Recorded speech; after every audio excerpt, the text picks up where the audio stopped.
목회가 무엇일까요? 목회는 한자 칠목, 모일회를 씁니다. 칠목은 치다, 가축을 기르다, 다스리다의 뜻을 가지고 있습니다. 모임에 힘쓰며 사람을 길러내는 일, 그것이 바로 목회인 것입니다. 요한복음 21장에서 부활하신 예수님께서 베드로에게 이렇게 말씀하십니다. 요한의 아들 시몬아, 내가 나를 이 사람들보다 더 사랑하느냐? 라고 3번 물어보시며 내 양을 치라, 내 양을 먹이라 말씀하셨습니다. 양을 돌보는 것 같이 목양의 마음으로 아이들을 대해야 합니다. 한 인격체의 생명을 돌보는 일에는 수고가 포함되어 있습니다. 그 이유는 바로 예수님께서 우리에게 보여주신 사랑은 희생과 기다림으로 이루어져 있기 때문입니다. 끊임없이 사랑하고 끊임없이 기다리는 그 마음이 목회에 필요한 마음입니다. 우리가 희생과 기다림이 수반된 사랑을 전하는 것이 쉽지 않을 때에도 하나님께서는 말씀하십니다. 요한일서 4장 11절 말씀을 함께 읽어보겠습니다. 사랑하는 자들아, 하나님이 이같이 우리를 사랑하셨은즉 우리도 서로 사랑하는 것이 마땅하도다. 하나님께서는 그저 사랑하는 것이 마땅하기에 사랑한 힘을 주십니다. 특별히 영아부, 유아부, 유치부, 교사의 모습에는 더욱 사랑이 가득 담겨 있어야 한다고 생각합니다. 세상에 태어나 가족 이외의 사람들과 관계를 맺는 것이 적은 아이들에게 교회 학교 교사는 큰 존재로 다가오기 때문입니다. 따라서 우리 교사들은 아이의 존재 자체를 기뻐하고 환대하며 안아주고 칭찬을 아끼지 않으며 더 많이 사랑하길 원합니다.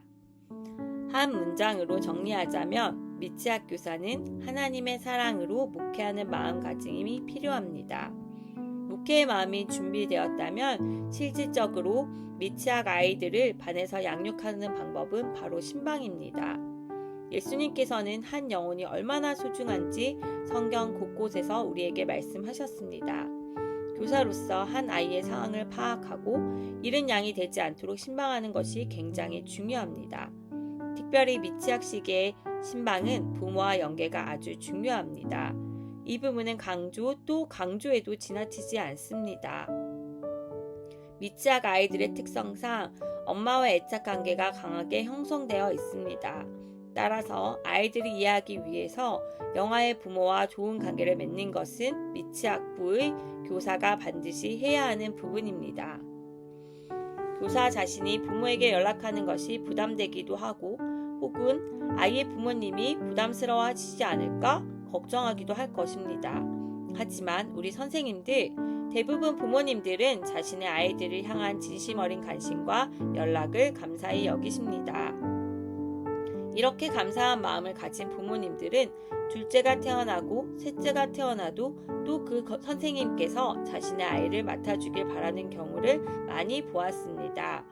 요즘 신방으로 카톡을 많이 하곤 하시는데 답장이 없더라도 실망하시지 마시고 육아하며 정신이 없겠구나 생각하시며 끊임없이 문을 두드리는 교사들이 되기를 소망합니다.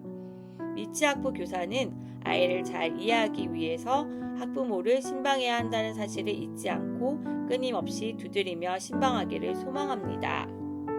마지막으로 주일 예배 후속 활동 시간에 어떻게 아이들과 소통해야 하는지 말씀을 드리겠습니다.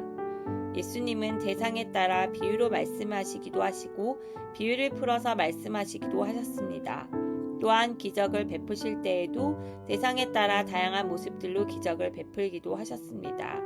예수님께서 대상을 맞추어 사역을 하셨듯 미취학부의 교사는 자신이 가르치는 아이들의 인지적 발달 특성에 대해 이해하고 그에 맞추어 공과학습을 진행해야 할 필요성이 있습니다. 이 시기 아이들은 다양한 언어를 구사하거나 비유적 표현을 이해하기 어렵습니다. 접속사가 많이 들어간 긴 문장이 아니라 간단하고 명료하고 구체적인 표현으로 아이들에게 반복하여 전달해야 합니다.